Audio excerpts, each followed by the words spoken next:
planning being the very first step in any good program or any good objective that you're trying to achieve is to put the plan in place to begin with. And if it'll work on paper and you think it's feasible on paper, will have a good benefit and an impact on paper, you have a much better chance of it succeeding when you actually go out and do it in the real world. So in terms of putting the plan together, you need to involve as many of the players as you possibly can. Those that are going to help implement the plan need to be involved in the plan at the beginning. Otherwise, you don't have that buy-in and you spend your time trying to win that when really you ought to be implementing and working out the plan and making things happen. Planning is one of the very first parts in making a successful interview broadcast. The one in charge must understand the different areas that make a broadcast successful. These areas include developing an outline of the different key parts in undertaking a broadcast, as well as a timetable so that all that are involved understand and know what is happening. Equally, it's very important that the individuals involved in the broadcast understand the dates and time and the location of where the shoot will take place. It is also very important to understand the technical mechanics of the different kinds of equipment that will be used in the broadcast. It is important to understand who the guest and the host will be, and all that are involved should understand the theme of the broadcast. Topics for discussion should be developed before the broadcast begins, which allows time for research on the different topical areas, and as well as having supplemental information that can be used during the broadcast. Once the research of the topical areas is undertaken and there's an understanding of what the material will be discussed, this allows interview spontaneity. Finally, it's very important to maintain good quality checklists that everyone that's involved in the broadcast can understand. It is time to do the broadcast, and if you've done all the different parts, your broadcast would probably be very successful. Well, in planning for a video shoot, you want to think about lighting, acoustics, camera angles. You want to see what your location looks like, so you know what your angles might be and how you might best use the room or the room's lighting. You might want to check out the acoustics, where they have a really loud AC, air conditioning system.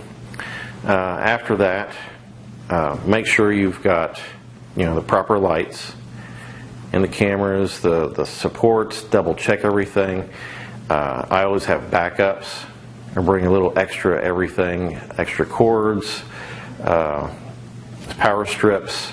On the electrical side, if you're dealing with older buildings, you might want to remember the non-polarized connector. Sometimes you'll get in a place where you can't put the 3 prongs, it's only 2, and then you've got to adjust that. Your mics, maybe have a backup. Batteries, have backup batteries, have backup memory. Just remember contingencies, because like here at OSU, we're 100 miles from home, and it's not like I can run back out and pick up more equipment. So double check, triple check, have backups, and plan out your shot as far as how you're shooting the angles, and you should have a successful shoot. You need to have a plan, but you need to be very flexible to talk about whatever, be able to go with the flow and have a dialogue and not just asking questions. Spontaneity is really, I think, the most important part of an interview process. You can have a plan, you can know exactly what you want to capture, but in the moment when you really listen to the individuals that you're speaking with or the group, you're in for a lot more if you really listen and are able to let go of some of the planned questions or the planned discussions and allow that conversation to really evolve.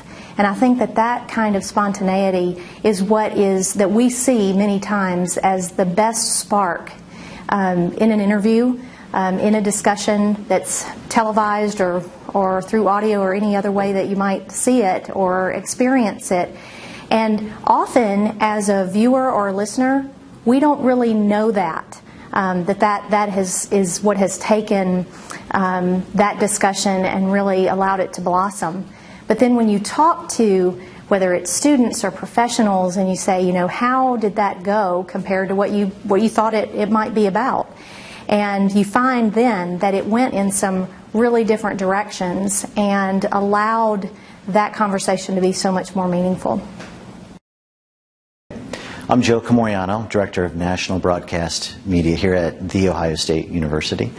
And as far as when it comes to students, what I always tell those who shadow me and look at what I do in the studio is you've got to know what it's like behind the camera if you want to be in front of the camera. If you want to be in front of the camera, you got to know what it's like behind the camera. It takes a lot of planning. It's a lot of more than just shooting and putting up the angles. There's writing, there's pre-production, there's organizing the talent.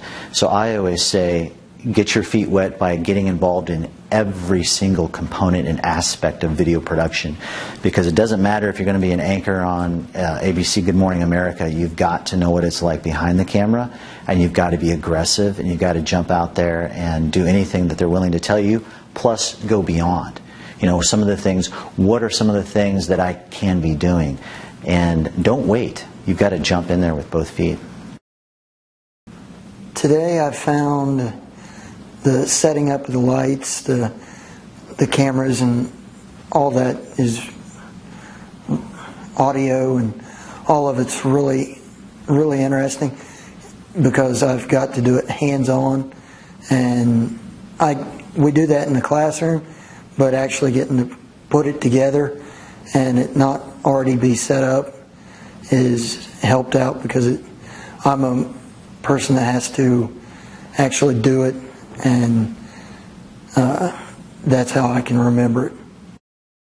It's very important to me because just the learning experience and learning how to setting up equipment and right angles and how to go about doing them things just helps you with learning how to be able to do it on your own or with a different organization.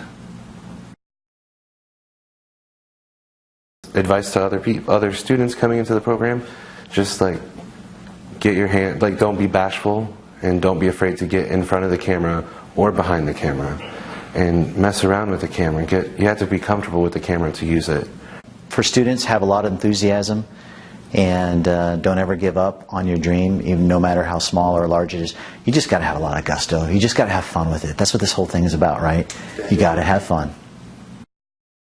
If this is your area that you like, this is a really good program.